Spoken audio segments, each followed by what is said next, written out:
भूलकर भी ना पहने मृतक के गहने। दोस्तों, शास्त्रों में वर्णित है कि जब किसी मनुष्य की मृत्यु होती है तो उससे जुड़ी हर वस्तु को नष्ट कर देना चाहिए। किंतु कुछ चीजें ऐसी होती हैं जिन्हें नष्ट या दान करने में भी मनुष्य को थोड़ा लालच आता है। हम यहाँ मृतक के गहनों की बात कर रहे हैं, और यदि वो मृत व्यक्ति स्त्री हो तो आप अंदाजा लगा सकते हैं कि उनके पास मौजूद आभूषणों की संख्या कितनी होगी। ऐसे में उनके गहनों के साथ क्या किया जाए? क्या उन्हें इस्तेमाल किया जा सकता है? और अगर ऐसा किया तो उसका क्या परिणाम होगा? दरअसल जब किसी मनुष्य की मृत्यु होती है तो वो इस दुनिया में ऊर्जावान रूप से निष्क्रिय हो जाता है, और उसकी आत्मा भी इस भौतिक शरीर को त्याग कर दूसरी दुनिया में चली जाती है। इसीलिए उस मृत व्यक्ति से जुड़ी चीजें भी अपनी ऊर्जा खो देती हैं। दूसरे शब्दों में कहें तो मृत की तरह उससे जुड़ी चीजें भी अपना जीवन खो देती है। इसीलिए ऐसी वस्तु को अपने उपयोग में लाना भी आपकी सकारात्मक ऊर्जा को प्रभावित कर नकारात्मक ऊर्जा में परिवर्तित कर सकती है। किंतु बहुत से लोगों के लिए अपने किसी करीबी को खोकर उनसे जुड़ी हर चीज को नष्ट करना इतना आसान भी नहीं है। लेकिन धर्मशास्त्रों में विश्वास रखने वाले लोग मृत से संबंधित लगभग हर निशानी को मिटाने के लिए तैयार हो जाते हैं, परंतु फिर भी उनकी स्मृति स्वरूप कुछ न कुछ चीजें अपने पास अवश्य रख लेते हैं। किंतु वो ये नहीं जानते कि उनके द्वारा उठाया गया ये कदम उन्हें मानसिक रूप से कमजोर करता है और उस दुखद क्षण से कभी उभरने भी नहीं देता। इसीलिए आपके और मृतक के हित में यही है कि उन वस्तुओं को नष्ट कर दें या फिर दान दें। किंतु हाँ, अगर मृतक से जुड़ी वो चीजें सोने या चांदी के गहने हो तो उन्हें दान देना या नष्ट करना काफी मुश्किल हो जाता है। ऐसी स्थिति में एक सुझाव गरुड़ पुराण में बताया जाता है कि जिसके अनुसार भले ही वो मृतक आपका पिता हो, भाई हो, बहन हो या फिर माता हो, किंतु यदि वो गहने मृत्यु के समय मृतक के शरीर पर मौजूद नहीं थे तो ऐसी स्थिति में उन्हें करीबी रिश्तेदारों, सगे संबंधियों के बीच बांटा जा सकता है।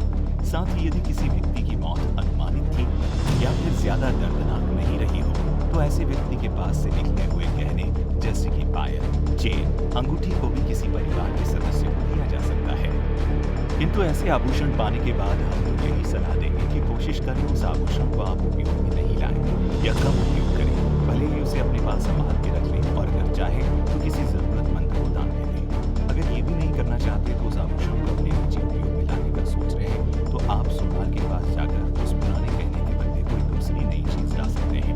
किंतु यदि वो आभूषण किसी स्त्री का मंगलसूत्र जैसी चीज है जिसे मृत ने अपने पूरे जीवन में बहुत संभाल के रखा है और कभी भी उसे अपने से नहीं किया हो तो उसे आग में जला देने में ही आपकी भलाई है। इसके अलावा एक उपाय ये भी सामने आता है कि मृतक के आभूषणों को पवित्र पानी में डालकर रखने के बाद उसे उपयोग में लाना सुरक्षित होगा।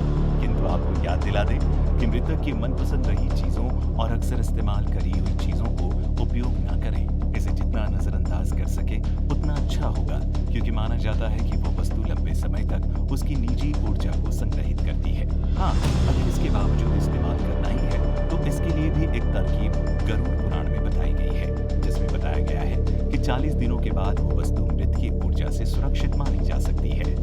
हाँ, लेकिन अगर आप उन गहनों को बेचकर धन इकट्ठा करना चाहते हैं तो आपको बता दें उस धन को आप अपने लिए कभी भी उपयोग नहीं कर पाएंगे। आपका वो धन गलत जगह ही जाना है। इसीलिए अगर आप ऐसा करते भी हैं तो प्रयास करें कि उसे किसी अच्छे कार्य के लिए इस्तेमाल करें। और यदि आपको किसी मृत के आभूषणों को बाहर स्वरूप मिले तो ऐसी स्थिति में इस बात की जांच अवश्य करें कि क्या उसने अपने जीवन काल में कभी अपने गहनों का उपयोग जादुई अनुष्ठानों में किया है। यदि नहीं तो डरने की कोई बात नहीं है। किंतु अगर मृतक का कभी ऐसी चीजों से वास्ता रहा है तो उसका उपयोग आपके जीवन को खतरे में डाल सकता है। दोस्तों, मृत्यु के बाद किसी अपने की चीजें संभालना गलत नहीं है, लेकिन ऐसा करके आप उस मृत की आत्मा की मुक्ति के मार्ग को बाधित कर रहे हैं। आपका ये जानना बहुत आवश्यक है कि मृत्यु उस आत्मा का अंत नहीं बल्कि उस आत्मा के लिए एक नई शुरुआत है। क्योंकि इस तथ्य से तो आप भी अवगत होंगे कि आत्मा स्वच्छंद है और क्या पता इस शरीर को त्यागने के बाद एक नए शरीर की खोज में निकलने जा रही हो, जिन्हें याद करके आप उन्हें स्वजनों से जुड़े मोह को तोड़ने नहीं देते। इसीलिए जो चला गया है उसे और अपने आप को उनकी यादों से आजाद करके आप लोगों के साथ भलाई कर रहे हैं। अगर आप इससे जुड़े कोई और भी प्रश्न पूछना चाहते हैं तो हमें नीचे कमेंट करके जरूर बताएं।